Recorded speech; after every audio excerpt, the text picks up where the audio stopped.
pilot. She has just survived a plane crash in the middle of the desert. As the pilot emerges from the wreckage, luckily mostly unscathed, she finds that her beloved aircraft is an unrecognizable heap of metal in the middle of a lonely wasteland. But fortunately, this pilot is used to being alone and making the most of a sticky situation. While others in this world prefer to keep their feet on the ground and their eyes on the horizon, the pilot finds the clouds and the stars better company. In fact, an unusually bright light in the sky was what led the pilot into the air and subsequently crashing into the sand in the first place. The quiet rustle of blowing sand is all the pilot can hear as she quickly works to rebuild before running out of food and water.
On the second day of rebuilding her plane, the pilot, who thought she was very much alone in this vast desert, was met with a small and surprising little voice. Ah! Hi there! You gave me such a start. Where did you come from? I've come from up there. Up where? The sky? Beyond your sky, and your clouds, and your stars. There's so much to discover up there. I've traveled to many of them on my journey here. The mysterious girl from the sky knelt down in the sand as the pilot continued working on her broken airplane. The girl handed over tools and bolts to the pilot, and she started talking about her little planet, which twirled among the stars like a little dancer. Her planet was no bigger than a house, and on it lived the girl and her best friend named Rose.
And while the girl from the sky had such fun with her dear friend all these years, one day she grew bored of their small life and grew curious of what was beyond their twirling planet and who might live there.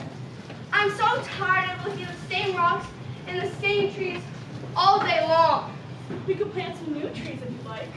No. I mean, I'm tired of how small my life is on this tiny planet. I've outgrown this boring place. What if there's a better world out there for me? As the girl dreamed about the many new friends she'd meet in the worlds beyond hers, she did not notice Rose's growing sadness at her best friend's words. If you must go, I will let you. Friends will select the ones they will follow their hearts. But I will miss you, my dear friend, and I'll keep an eye on the sky for your return. But the little girl was not listening to Rose's words. She was busy building a rocket ship to start her new adventure. As she climbed into the ship, the girl shouted out, "Goodbye, little planet! Who knows if or when I shall return?" And without looking back at her best friend, the ship took off towards the vastness of space and planets filled with new potential friends.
Now, the first planet the girl visited was relatively small, but sparkling full of jewels. And as she approached the center of this new planet, there were seated two regal figures in shining thrones. Who goes there? Identify yourself at once! I say, Your Majesty, I think it is one of my subjects. Why, you could be right, Your Majesty.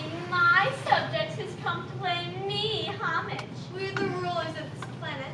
Which means we rule over all our subjects and they love us for it.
Royals know nothing about friendship or love, thought the girl.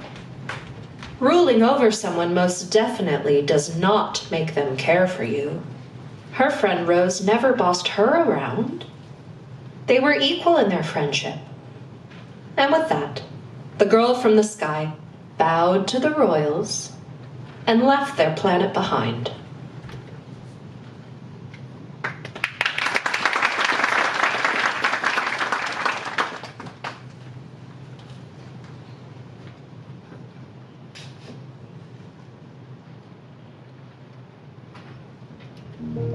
The second planet the girl visited was blinding. Every inch of the world was lit up by fluorescent street lamps and crammed with skyscrapers. She approached two suits, standing in front of one of the building's doorways. Those numbers cannot be correct. Have your team do a recount. I mean, I'll crunch them again, but it will cost you double this time. You should really upgrade your accounting system. Time is money, you know.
that a rocket ship? I'll give you 5,000 coins if you sell it to me. Oh, and that scarf. I can make a profit reselling that. Maybe Brett. Where are you from? I know a great developer who's looking for some new worlds to expand to. The girl ran as fast as she could away from that building, those greedy suits, and the bright lights. Everything they see has a price tag, thought the girl as she flew away. But I doubt they know how to actually find value.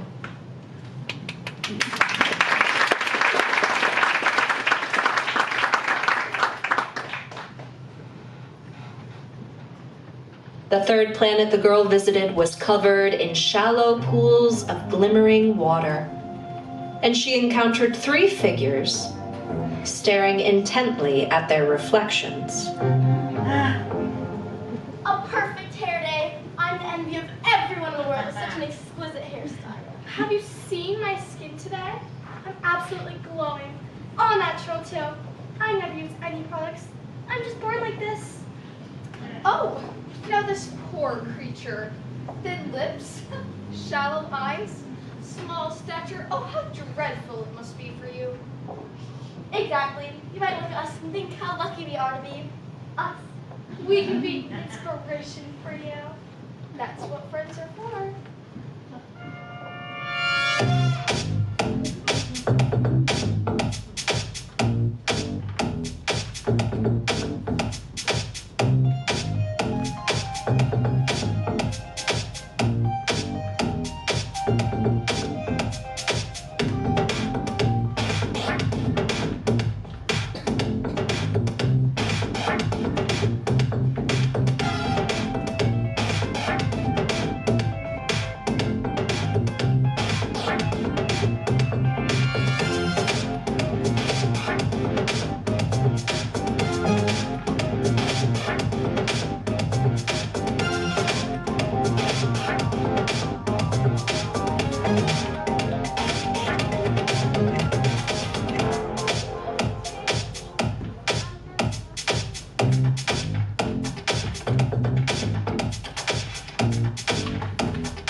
The vain ones primped and preened and told the girl how she could improve herself if she strove to be just like them.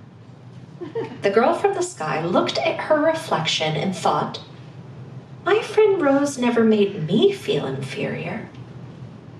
I think a true friend would never be as thoughtless as these 3. She was happy to get back on her ship and set course for another planet.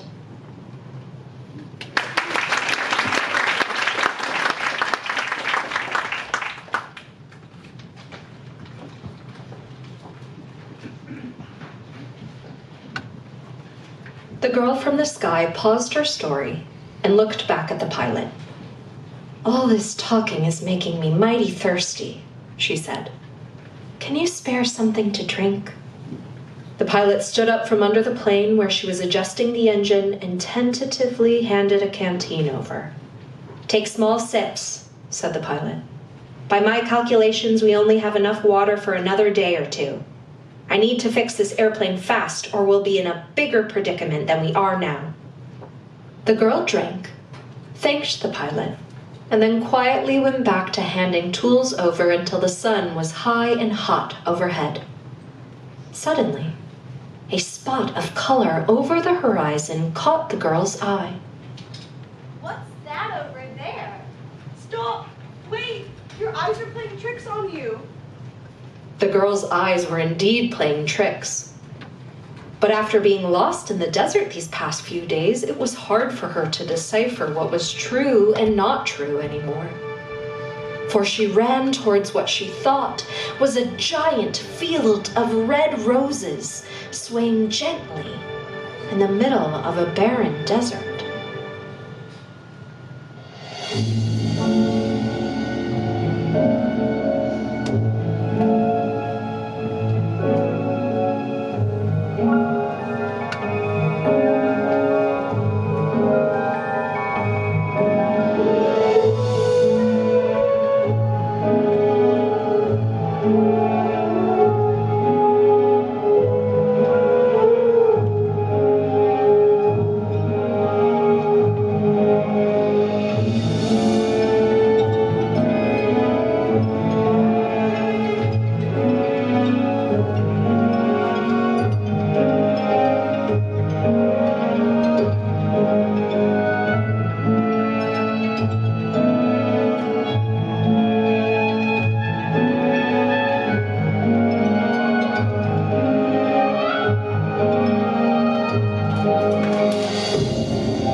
you're seeing isn't true," said the pilot. "It's a mirage, a trick of the light. I need to hurry up and finish this plane for both our sakes. Our hunger and thirst is already taking a toll." "Come," said the pilot, as she sat the girl under the shade of the airplane, for she knew that this mirage of roses must have made the girl think of her dear friend who she left behind. Continue telling your story. It will help distract you from your rumbling stomach.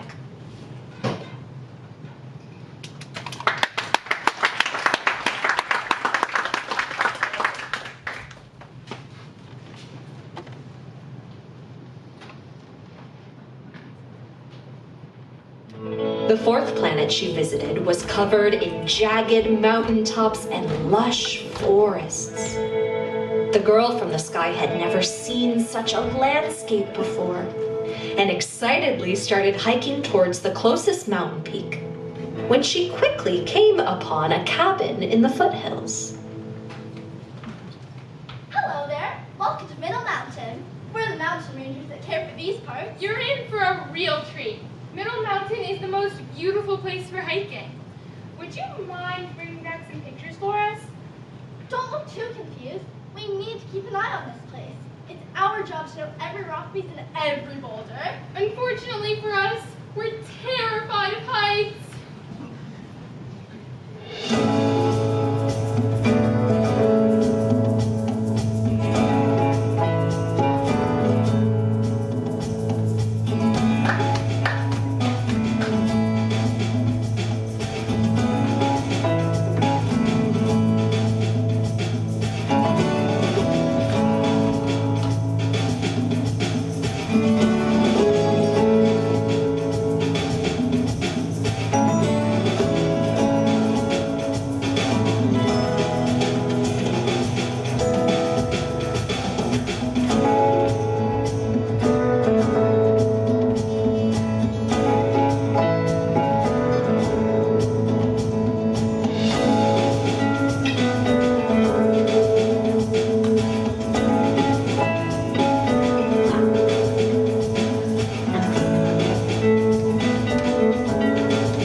She promised them, the girl from the sky said goodbye to the mountain rangers. She couldn't help feeling sad for them as she left their planet. Their hearts are in the right place, thought the girl. But everyone needs to be brave once in a while.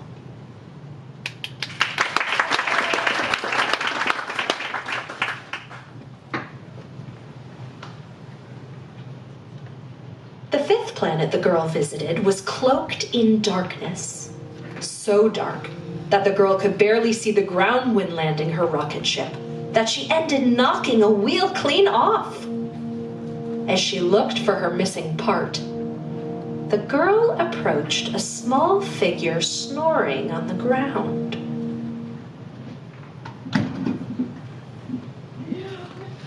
Oh, just 5 more minutes. All right, I'm getting up. I can barely get any rest in this place. Yesterday, I only got 20 hours. So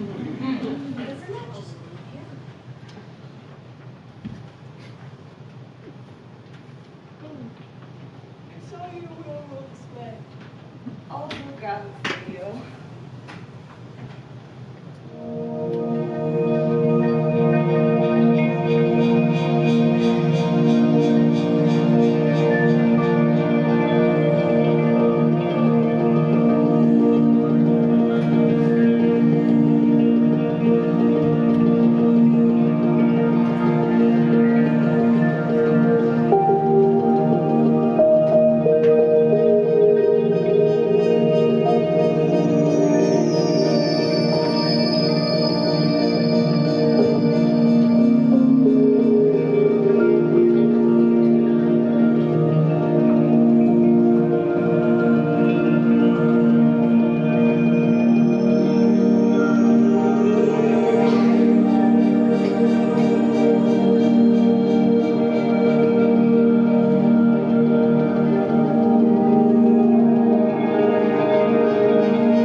The girl from the sky set to work lifting her rocket ship and waited for her sleepy friend to bring the missing wheel she promised.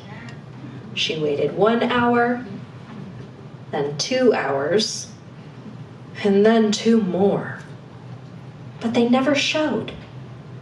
The girl eventually found her curled around the rocket ship wheel, fast asleep. My friend Rose would never be so inconsiderate. And for a moment, the girl felt immense sadness as she thought of her old friend. She was all too happy to leave that planet and its drowsy inhabitant behind.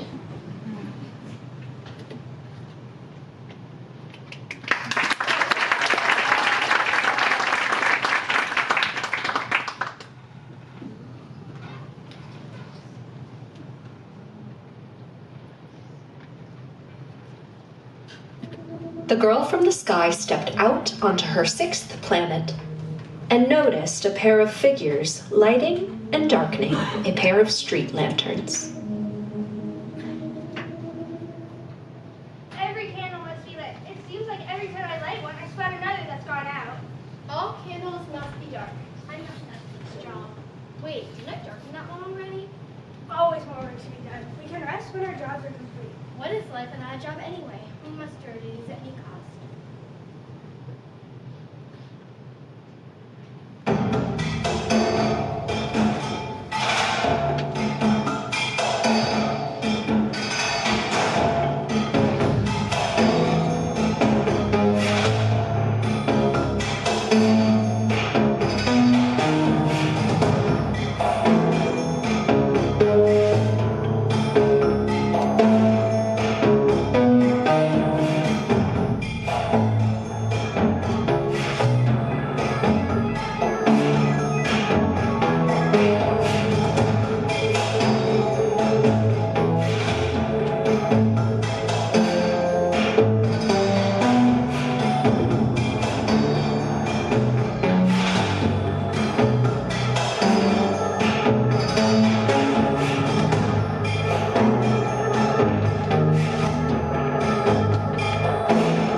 girl from the sky watched the two lamplighters flit back and forth over and over again.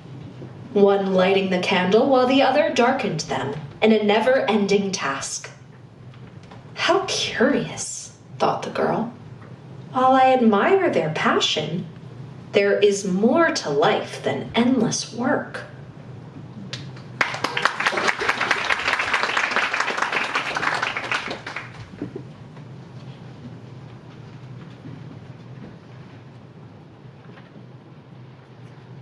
And with this thought, the girl was hit with immense homesickness.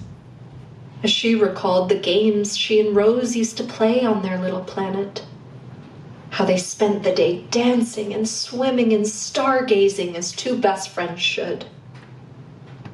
I want to go home, but I think I've lost my way.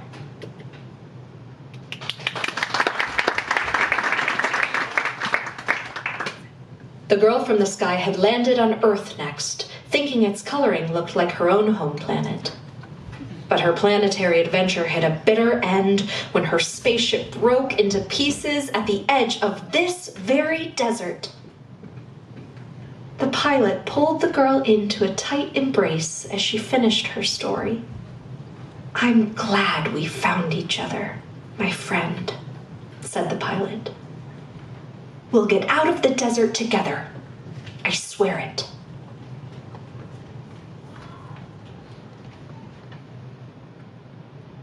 The night was cool and quiet as the girl and the pilot rested beside the broken plane, when a sudden sandstorm rose from the horizon, sweeping the two new friends away from each other.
As she walked through the desert, hoping to find the source of the voice on the wind, the girl stopped abruptly, and she stood face to face with a tiny red fox. I've been waiting for you. Me? Yes, I've been waiting for you as long as I can remember. Everyone dreams of having their first friend. You don't want me as a friend. I'll leave you behind, not even say goodbye. If you left me, I'd miss you. But I'd be excited to see you when you return.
And so, the fox and the girl from the sky walked onward through the desert in search of the pilot.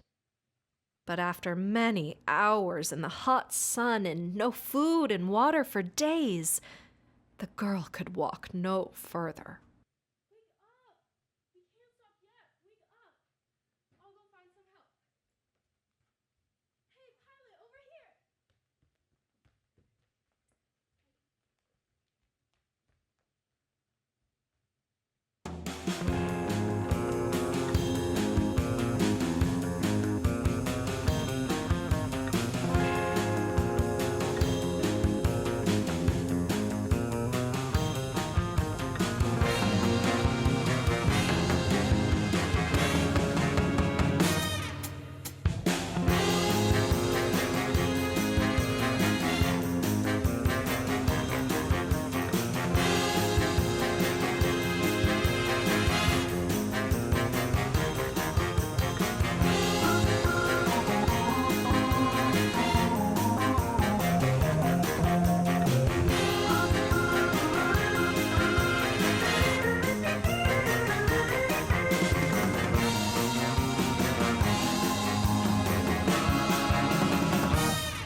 The fox and the pilot rushed to where the girl lay in the sand.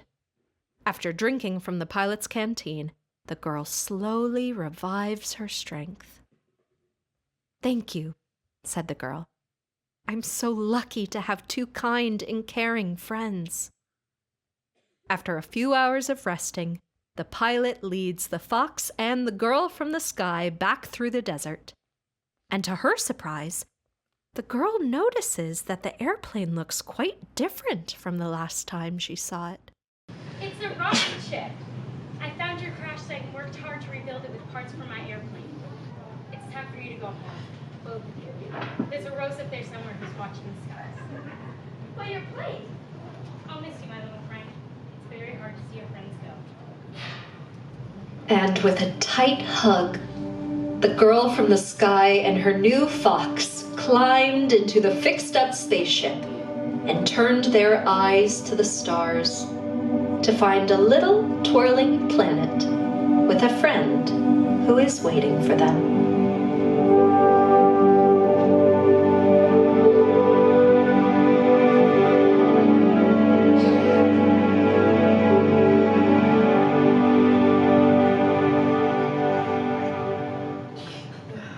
And so ends this remarkable tale of the girl from the sky.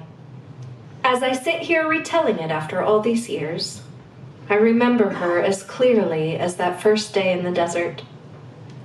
While the girl set off from her planet looking for adventure, she ended up learning about how we treat and care for others, how friendship connects us to those near and far, no matter where in the universe we might be.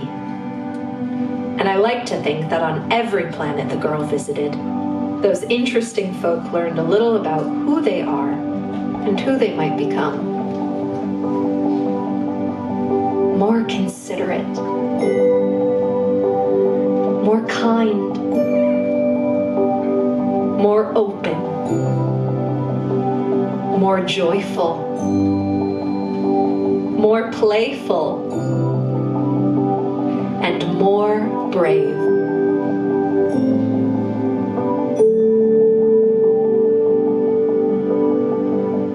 And as for me, I learned to embrace those around me, because you never know how much time you have with them. And while I miss my friend, and every so often I keep my eyes on the sky for a little bright light returning to Earth, my heart is full knowing that somewhere out there among the stars, a girl and her new fox land on their tiny planet, where Rose has been waiting to greet them all this time.